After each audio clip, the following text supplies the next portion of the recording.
your customers, OEMs, they want to consolidate more parts into one, and you're losing all the jobs. In fact, many people right now, they don't have new contracts. They're not developing any new part. So what you do, you buy a 3,000-ton machine. Well, probably not, because you don't have the capital to back this investment. So you are forced to either close the doors of your factory or find new customers in new sectors that maybe you don't even know about.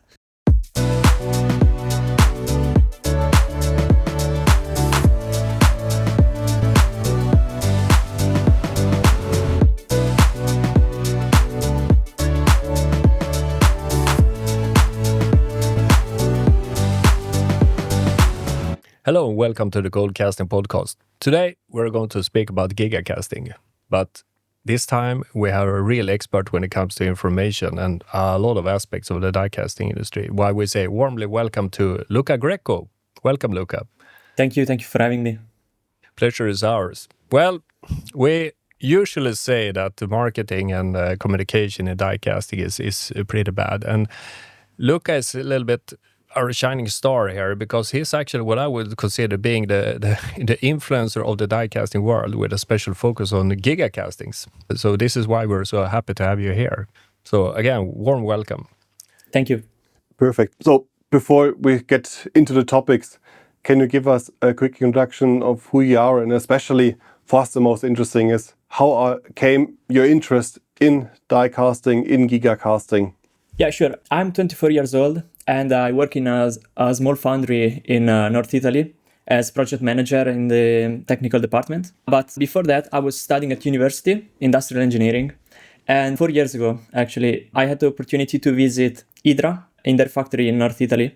And they had the 9,000-ton gigapress, which then went to Tesla. It was the first one they built.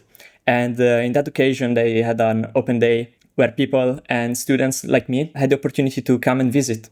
And I started basically by being curious about the industry, especially because I was following the Tesla and SpaceX awards where the gigacasting were introduced for the first time by Tesla. And of course, being from North Italy, it gave me some pride about this innovation, of course.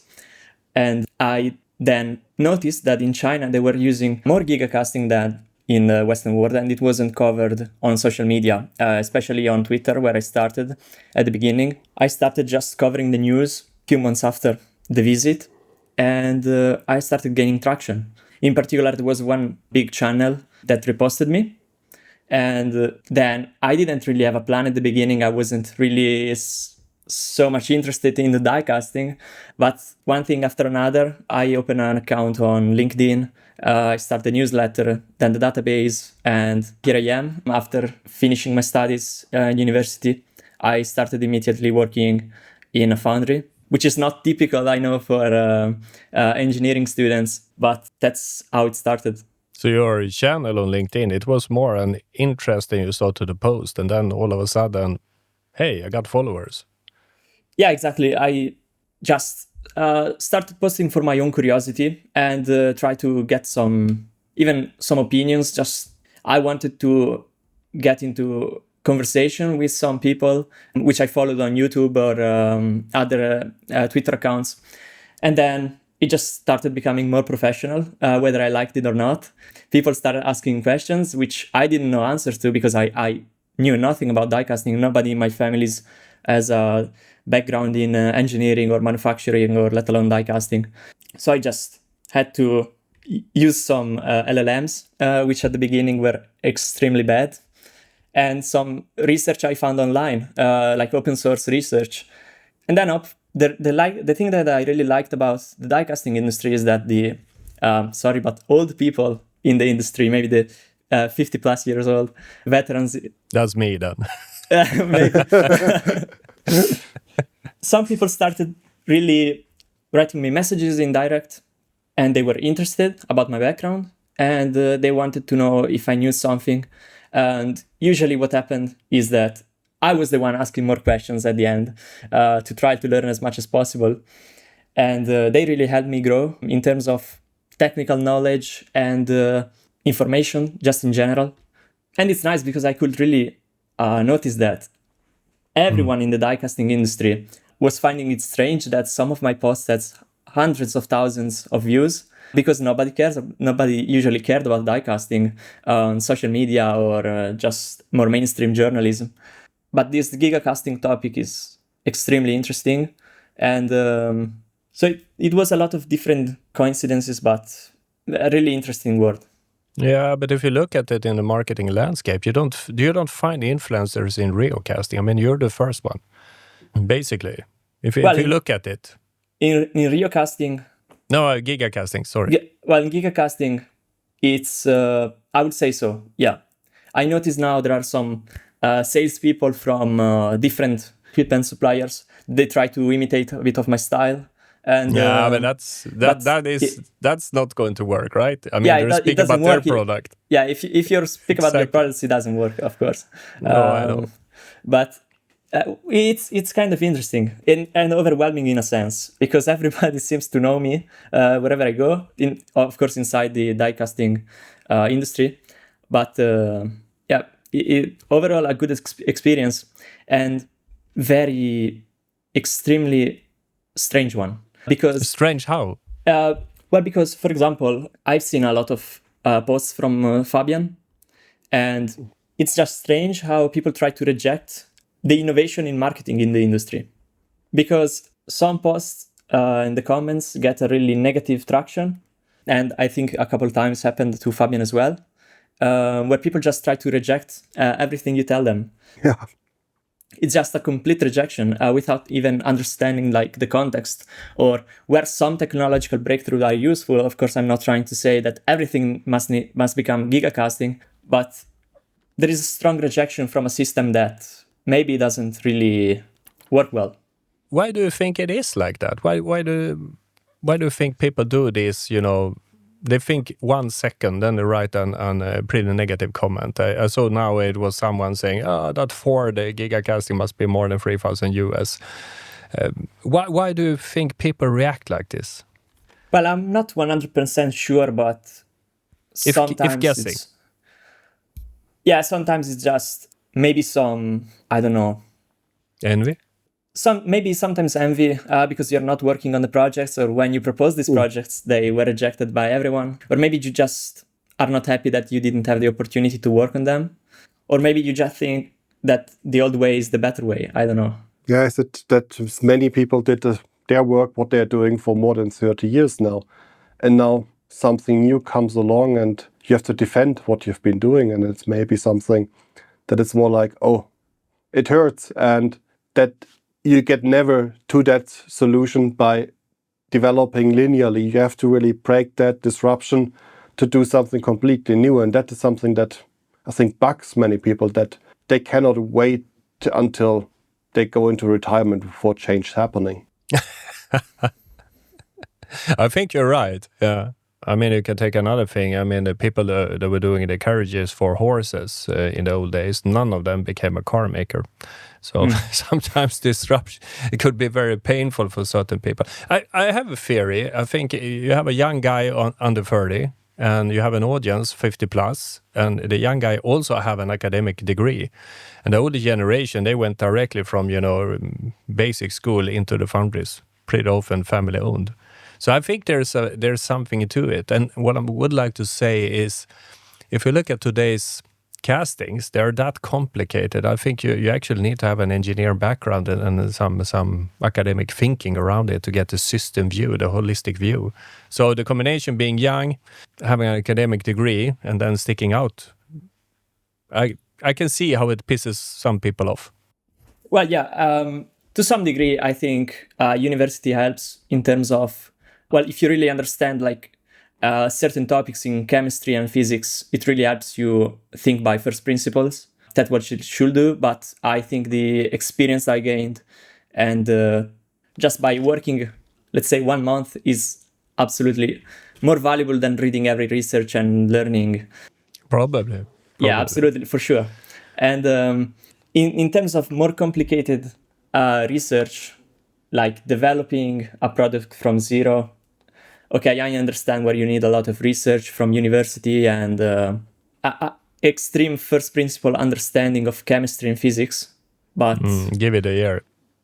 yeah, I'm telling you, in 1 year from now, when you had the first year and you start to pile up the questions and the problems you have met during a year, now it's been a month, then your academic studies will kick in. It took me a year at least.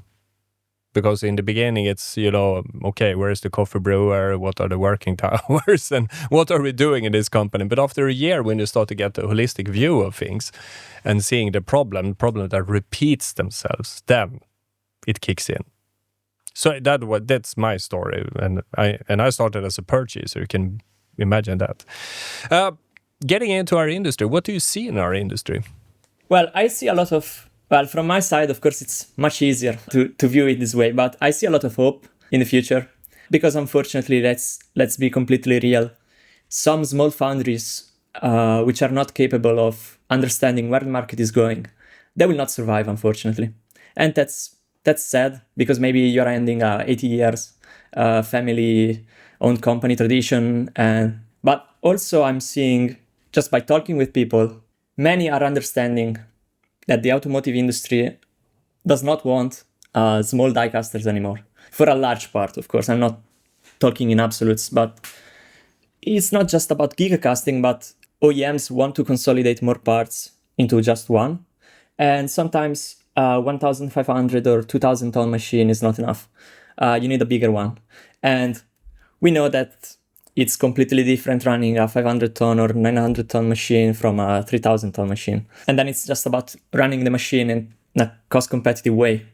But let's say you have only 900 ton machines in your foundry, or that's the roof of the size. But you realize that your customers, OEMs, they want to consolidate more parts into one, and you're losing all the jobs. In fact, many people right now, they don't have new contracts. They're not developing any new part. So what you do, you buy a 3,000 ton machine. Well, probably not, because you don't have the capital to back this investment. So you are forced to either close the doors of your factory or find new customers in new sectors that maybe you don't even know about. And I see a lot of opportunity in different industries that I've seen you guys are also interested as well. I'm talking about humanoid robots and more like drones and what you call it, like lightweight transportation, like e-bikes and other vehicles. And maybe the defense industry, although it's a bit more complicated and difficult to analyze. But there are really a lot of trends that you can ride, but you need to get on these trends right now. Because 1 year from now, 2 years from now is too late. Yeah, I totally agree. But speaking about know-how, we just spoke about this, having an academic degree and diving into something and learn something. How do you think know-how would be perceived in those examples that you just mentioned, like the drones, the robots, the humanoids, EV startups? I mean, the car industry, they know pretty much about die casting. But these newcomers, do you think they have the same experience and same knowledge? Well, from what I've seen, they have a very different mentality, and also and that's because they have a different background.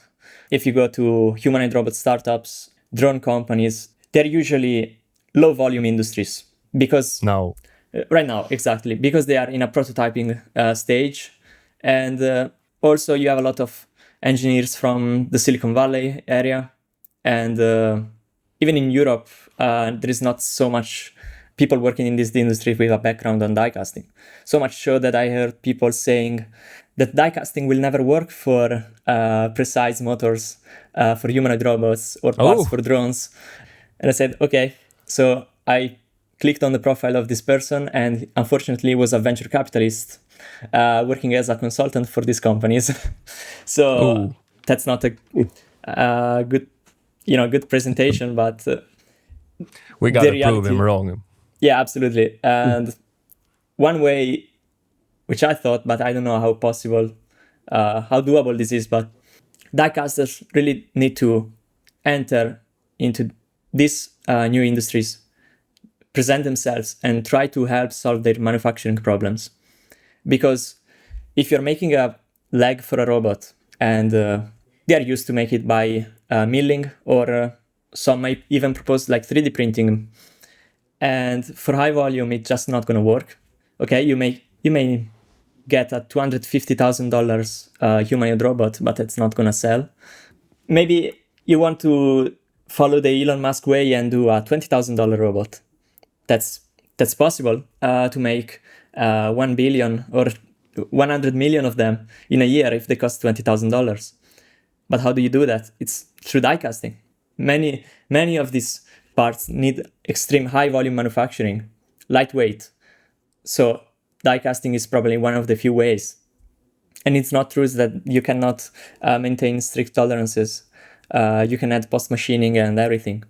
Yeah. I mean, die casting is probably the quickest, most productive way from a piece of metal into some 3D shape that has actually been designed. And exactly the thing that you need is very tight tolerances when you're going into the joints. And as you said, you do the casting where you can live on most areas with the still very fine tolerances. Then when it goes into the joints, then you add a machining step. That's standard practice for more than 20 years. Yep. So that's nothing new for the foundry industry. No, Nothing it's new. like a bearing site. Everybody's seen a couple and also worked the porosity around it. Yeah. But if now we find this under pressure, our dairy industry, but talented are needed to meet these humanoids and the EVs, I would say the non-legacy EV producers, we got the drones and a lot of things. How to recruit young people like yourself to a die casting firm? That's a great question, which I don't have an answer to. Because honestly, hopefully AI will completely annihilate the software market and completely replace all the software engineers so that you leave no other space than manufacturing. And so die casting we can get a bigger share of new talents. But other than that, I think every die casting company and equipment suppliers, we really need to invest in new ways to attract talent. And we need to produce more content, more videos, more Why? papers. Well, because you need to reach people in new ways. You need to be present on social media. You need to be present on YouTube. You need to maybe to invite tech YouTubers. Like there are a lot of them. I'm talking about like niche tech YouTubers with a few 100,000 subscribers. And there is people interested in like engineering, software, manufacturing, technology. They follow these YouTubers. And these YouTubers only post like phones, laptops, or robots and stuff. Maybe if you're a foundry or you're a big equipment manufacturer, just invite them to take a tour of the factory. Show them the coolest topics. There are some ways you can reach young people, and as I said, I don't have an answer to it, but I'm 100% sure that they're not doing enough. You're pointing at different channels, follow some YouTubers, and actually try to describe the coolness of going from a piece of aluminum into a 3D thing that actually helps you build robots and EVs and stuff. Yeah, absolutely. You need to show that in die casting it's not just dirt factory floors with just a lot of machines and smokes and everything. Yeah. And just dirty places in general. It's just about solving extremely cool problems and try to bring them to mass production in a cost competitive way. It's not boring. I think some like coding all day and then being replaced by AI, I don't think that's cool.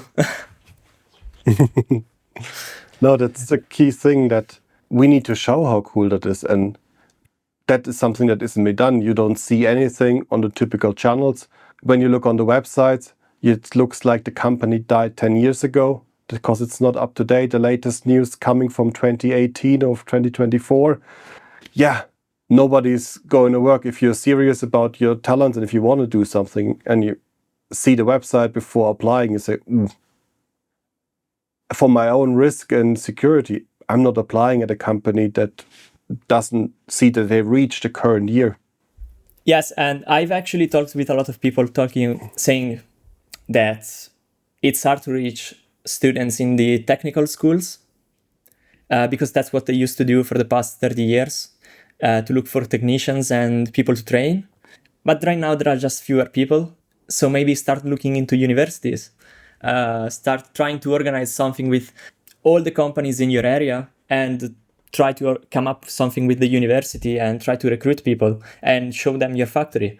Even students like that, I believe they are happier to come and spend a day to visit a couple factories than sitting in classroom and just taking notes or watching videos. I mean, is it, if I put it very aggressively, is it about that they have to make a effort for once, actually, to get the students? Because it's been pretty easy for many, pretty local. You had a local employment market and, someone hears something and boom, boom, all of a sudden you start to work with a process or a process technician in a foundry because you had that background or in the family, basically. But nowadays, when we are talking about new alloys, more advanced designs, more simulations, more cooling, heating channels in the tools, more complex, in short, that they have to make an effort to find the people that can work with these complex problems.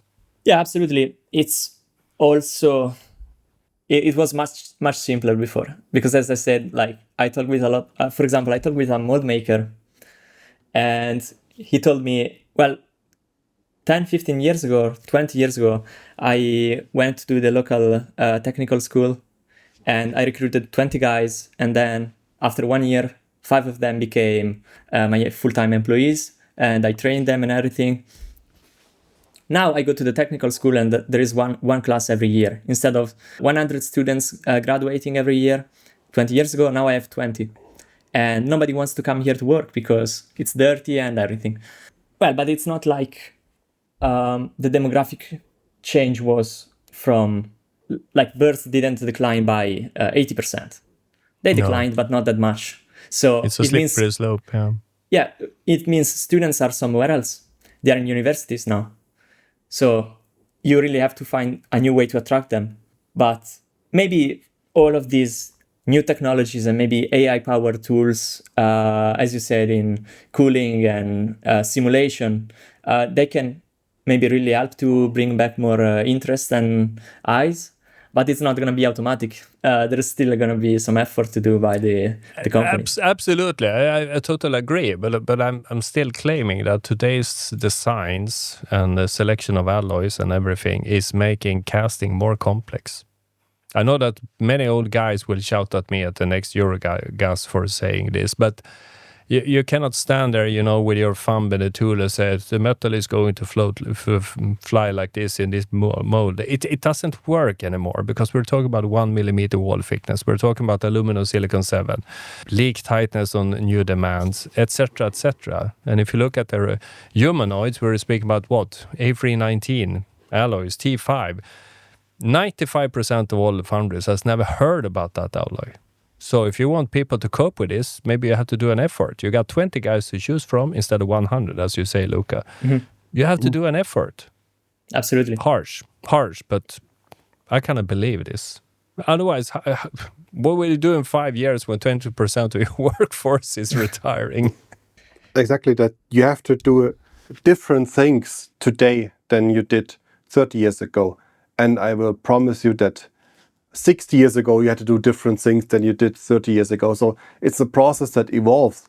And especially every other industry out there goes through transformation process. Why do you think your processes, your gating system, your shift leader, eyeballing the metal flow is the only constant in the world?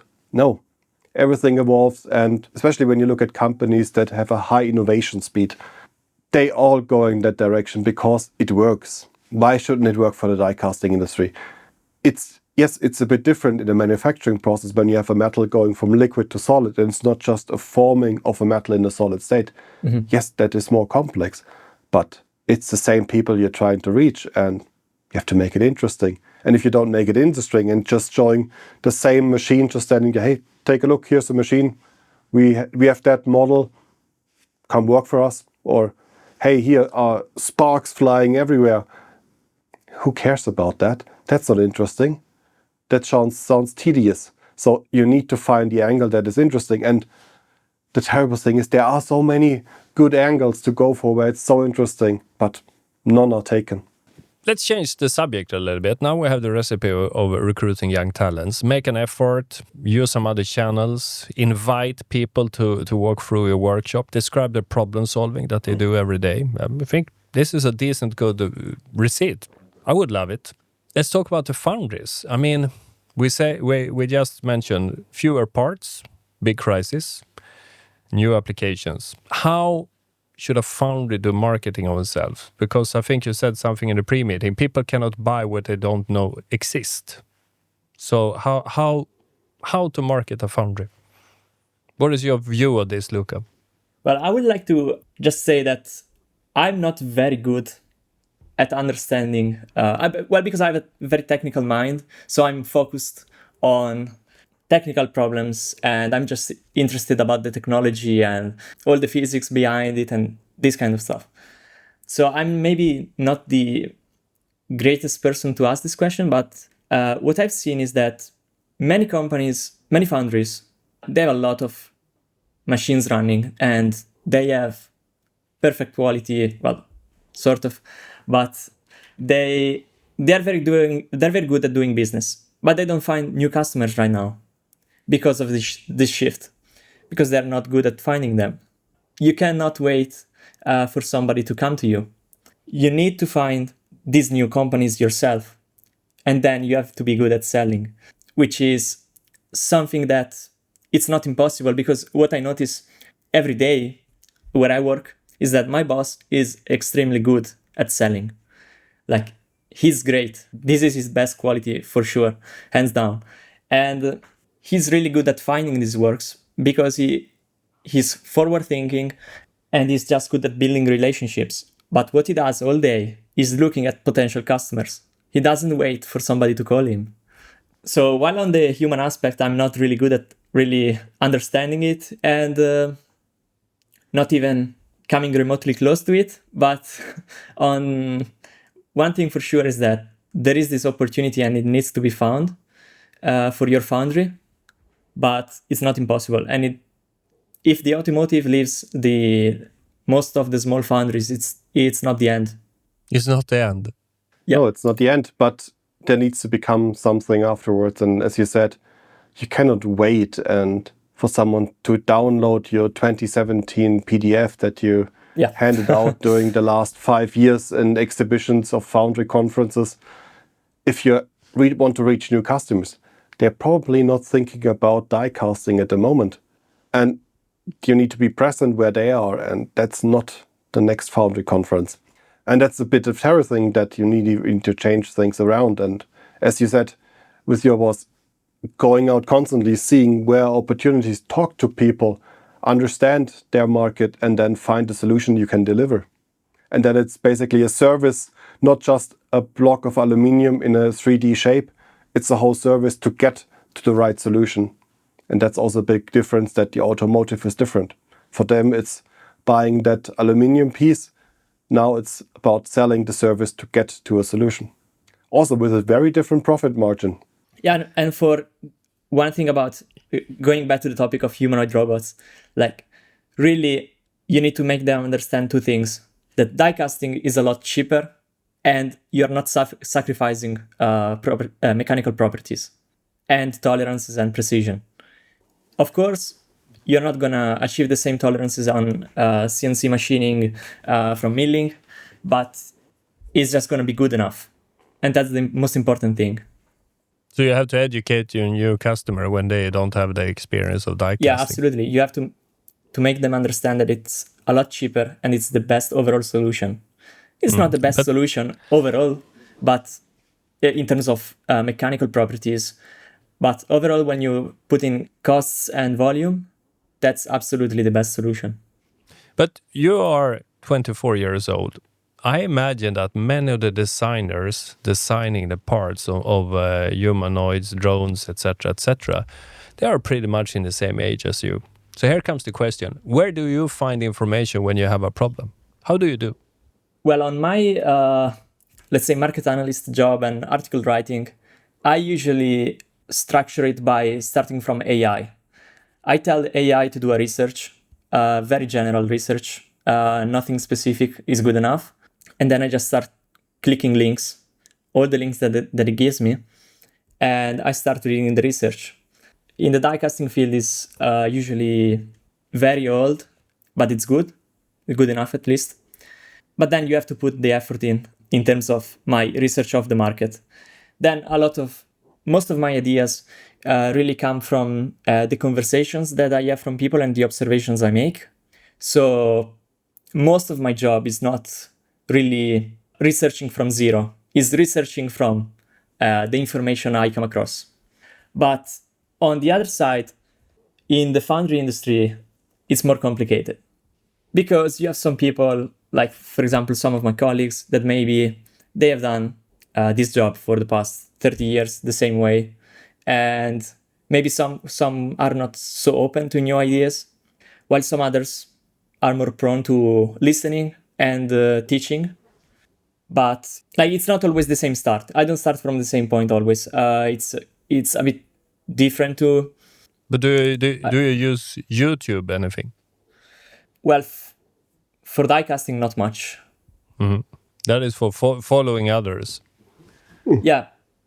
Usually, like LinkedIn is a great tool to find people and find about potential products or services. But finding knowledge is a bit complicated in die casting. But when you put it together, how you are doing your research from getting into conversations about topics you find through AI search, isn't that the best thing? What do you think is the best thing for the foundry industry to put out more topics, more interesting explanations so that more conversation can be started? And then from more conversations, you get to more parts, you get more insights, you get even more parts from that. Isn't that basically what marketing is for? Yeah, absolutely. The optimal way would be to share more experiences, like real experiences that you had in your foundry. It doesn't need to be extremely technical, like a white paper or a research paper, but just sometimes just sharing an experience. And I'm not talking about the usual LinkedIn post, oh, today I had this happened to me and I learned. Like, that's completely useless and it starts useless conversations. But really describing experiences and how you solve these experiences will probably not just help you maybe find somebody who can provide you a solution from another company or a service, but just starting conversation and also finding people that may be interested and find out your company and all of this. The thing I hate most with LinkedIn is, oh, I was at a conference where there was a keynote speaker talking about the new leadership for 2030. There's always a new way of being a leader. Always on these conferences. It's just fluff, you know. So I agree with you. Having something that actually talks about how a problem was solved and what the results were. Don't need to be that detailed. Then I get interested. A real problem. Not a new trendy way of talking to your employees or whatever the subject is. But speaking about leadership, gigacastings. Let's drill in this. Why do you get 100,000 followers just for talking about gigacasting? Why are we so fascinated about the gigacastings? Well, I think it's an extremely controversial topic in some sense on many different levels. And on the other side, it's fascinating. I wouldn't know why in particular, but probably because it started from the Tesla and like Elon Musk following. So it became automatically interesting. And then also it's because in the West, we don't have a lot of first-hand experience, and we look at China, where they're developing all of this, and it's kind of amazing what they're doing, in a sense. But probably just overall, it's a discipline that unites many different topics which were not so obvious for the die-casting industry before. We're talking about so many different things that need to go well for your gigacasting process to succeed. And also, let's be honest, the controversial topics really helped to push the information. For example, like repairability, quality, and all the Tesla drama and all these things really helped to push it in sometimes good direction, sometimes bad direction, because I think there is still a lot of misinformation around it. But for diecasters, it's weird because it's not a great opportunity for small foundries, which is most of the diecasters. But it really had to bring attention to the industry. This is why people are interested. It did. But wouldn't you say that the Gigacasting has the perfect drama ingredients like a good soap opera?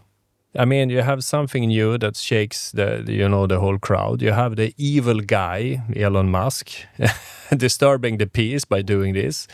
You have extreme values in investment and stuff, meaning that it's only the big boys that can do it, and the rest of us can just admire them buying a new Rolls Royce or a 6,000-ton machine.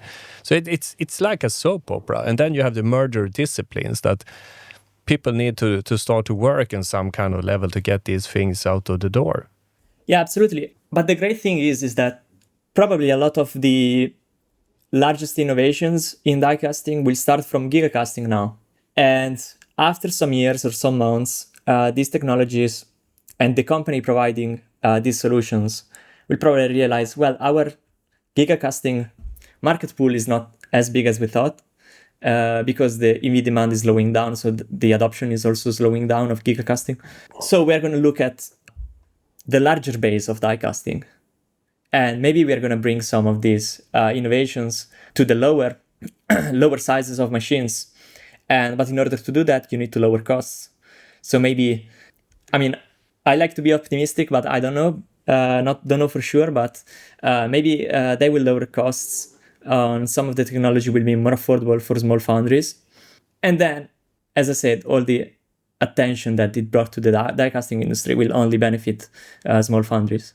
Yep. I think that's something where, especially to trickle down, as you said, Staffan, for that it's really key to follow what are the gigacasting foundries doing, because that is basically doing die casting on large scale with a lot of money. And what foundries usually lacking is a lot of cash to try things out, to develop things further, because they're stretched really thin. And here you really have the chance to see different solutions, test them in extreme situations, and then break it down onto your machines. And what works for large scale will also work in smaller scale. So it will be really interesting what we see coming out of that, because we already seen it with simulation models getting more accurate, can simulate more steps than just the form filling. And all these things are now coming for everybody available.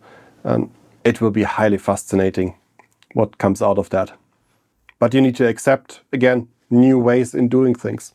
Yeah, absolutely. And if you look at other technologies, which they were available for a long time, but they never really took the scale, maybe gigacasting can really embrace some of these technologies and bring them to a new level.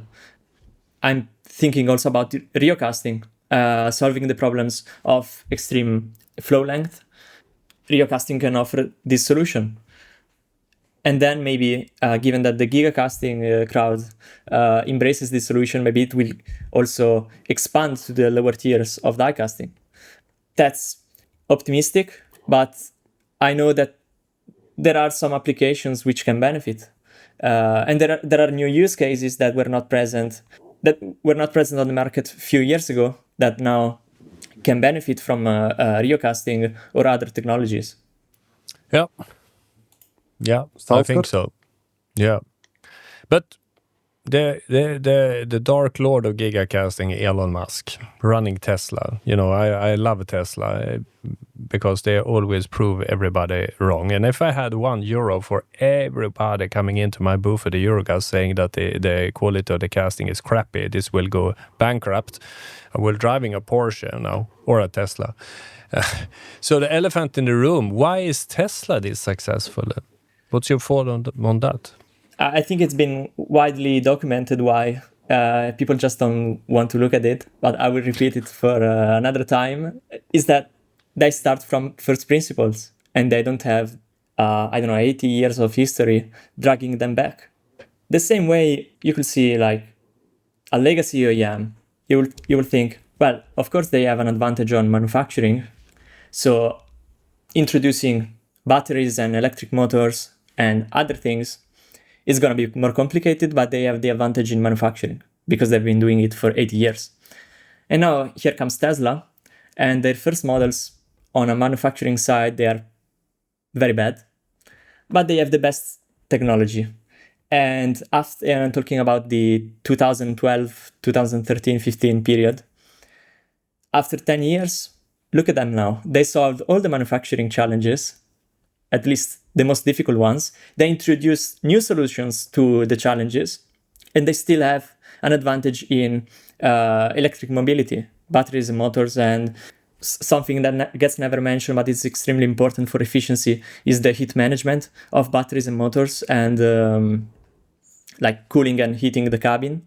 And look at the legacy OEMs. What have they done? I don't know. they still sell very few electric vehicles, and the one they sell, they are not competitive. No, it's basically take your existing platform, developed by an engineer driving a 10-year-old diesel engine, and think, why does everybody need something new? And now it's a 20-year-old diesel, they're still driving it, and it works flawlessly.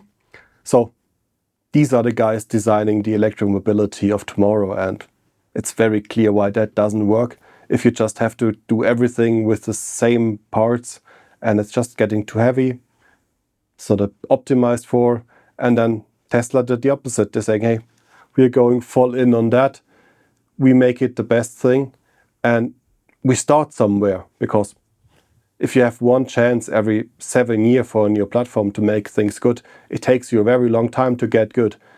If you can release something every 7 weeks, you have a very faster innovation speed just by adding these gradual steps. When you see something, okay, that can be a bit better, let's try it. Oh, it didn't work, we go back and forth. You learn a lot of things because you don't learn things from discussing in the boardroom. You learn things by actually solving problems. And I think that's something Tesla does, and with something also what every industry needs to do is going back, trying new things, and expect them not to work. Expect them to be a failed trial just to get an understanding and see what is possible, because there's always coming out of it that is interesting if you maybe place it in a different setting. But if you start to work for a German OEM there, Fabian, and then you walk into your boss and he asks, how is your project going? You say, well, I kind of expect it not to be working, but it's a very cool thing. And in the future, we will do incremental steps on this that will be tremendously effective. But it's not going to work in the first version. Then you will probably have a very long vacation. Yeah. Oh, yeah. That will probably one of the last days of my career there in that company. Yeah, thank you for this time, Herr Niklas, and see you in the next life will be the reply. Yeah, we expect perfection from day one, but like with everything, you don't get that from day one. So you get the solution that you can promise perfection, but that is not the most innovative solution, that is not the best solution, that's just a solution that has been working for the last 10 years, and you don't make a mistake in selecting that solution. So now we're sitting with newcomers doing better cars, cheaper cars. They're not the best in class in any direction, but the average of everything. Pretty much perfect for the user pattern of a car owner. And then we sit here in Europe with a gazillion of small foundries that are looking for that call where someone is going to give them more business because they're dying, right? And then we have young people like Luca saying that, hey, we need to work on humanoids. Yeah. Absolutely. We gotta look at the new markets. Absolutely. Not just humanoids. Even small markets. Go find your niche.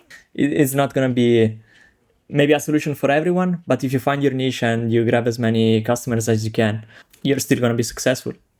Everything starts small. Absolutely. You just need one niche and become the best die casting company in that, and you have more work than you can imagine. It doesn't work for the whole industry, but for you as a foundry, you're basically trying to manage capacity, and then you really can go into the machine makers and saying, hey, we want to buy 5 new machines because we don't have enough capacity, or buy them from the ones going bankrupt for cheap. Yeah, there are many ways. Buy them cheap, and then you call me for having some Gigacasting adapted to it, and then you will be super successful. I can assure you I'm a sales guy. And I use AI. That's great. The AI part. Yeah. It's going to be that big. Believe me, humanoids and AI and machine learning. It's going to move as quickly as industrial robots killed the blue collar and the number of blue collars in companies 20 years ago. I mean, it was done in a decade. This will not take longer than a decade. Sooner or later, you will see a humanoid cutting the grass in my lawn. I bet you. Yeah, it's the more I research into humanoids, I realize that the bottlenecks are really in. Sorry if it's not the perfect way to describe it, but the terms of computational power that the chips can handle and how big are the models that you can install in a chip, something between these lines. And then there is another problem, which is manufacturing. And the manufacturing problem is a problem that we know how to solve. Yeah. And it's pretty clear. Yeah. It's a pretty clear path that we need to follow. You do a good design, you start to sell it, you have a backlog of a couple of thousand units per week or month or whatever. Believe me, manufacturing problems will be solved within that backlog. And for information of all the Western foundries, Tesla is building right now a 1 million robot production line per year in Germany, in Canada, and the United States. And they have a 10 million production line under construction in Texas. So it's not 10 years from now. It's just a couple years from now. Yes, you're correct. And if you think this is something that came overnight because Elon Musk had a brilliant evening or a workshop with his engineers, there's online you can find. Kawasaki has a nice PowerPoint showing the evolution the last 9 years. One model every year, from 240 kilograms and like 50 minutes of work time to what they have today. It's scary. It's good engineering, it's future engineering, but it's here and it's now. I'm totally convinced with you, Luca. I'm totally convinced. We will see them everywhere in 4 or 5 years, even in Sweden. Especially with that high volume output, they're gonna be affordable. Maybe not for homes, but for businesses. They are the most profitable things you can buy. And then you buy a lot of die castings if you show up to these humanoid robot companies. And I think then we are back looped at the beginning where we say, hey, we need to be out there. It's not over. It is tricky, but not over. But the difference this time, again, is that when working with these companies with new products, one should expect that you need to teach your customer more and advise them in technical design. Not like when you had a drawing from a car company, it's impossible to change anything. This time, they need your advice, so as Luca says, sort out potential future manufacturing problems. Yeah, and the thing is that we are talking a lot about Tesla and everything, but the truth is that they have experience in producing die-casting products for vehicles. So they're not going to have any problem designing die-casting products for humanoid robots. So don't go to Tesla and say, hey, we can help you design legs or arms for robots. Go to the startups, because they are the ones who need to learn. They will appreciate it. Yeah, absolutely. Tesla has a lot of experience. All the startups, the hundreds of startups that are present now on the market already looking for suppliers, they are the ones who need this technical knowledge. And they're not really easy to find unless you search for a couple big names that come up immediately. It needs more effort, but you need to invest this time. Yeah. Let's make it easy for these companies to find you. That's all I can say about that, because you want to sell cool and complex castings and not the 27th iteration of that pump housing. You know where to go. Exactly. Call Fabian. Do it now. So, guys, it's been wonderful discussing these things and touching base and seeing a young face in Gold Casting. Yeah, Fabian is younger than me, but anyway, anyhow, it gives hope, a warm, cozy feeling. My takeaway is that even young Mr. Luca here says that many companies will vanish from the die casting, but there's a lot of new applications to work with. We have touched base on the Gigacasting stuff. Very interesting. And also, again, thank you for being here, the die casting world's #1 influencer, Luca Greco, ladies and gentlemen. So thank you very much for being here, and I look forward to meet you more in the future. Thank you for giving me this amazing opportunity. Oh, you're welcome. Hope to see you again. Bye. Thank you. Bye. Goodbye.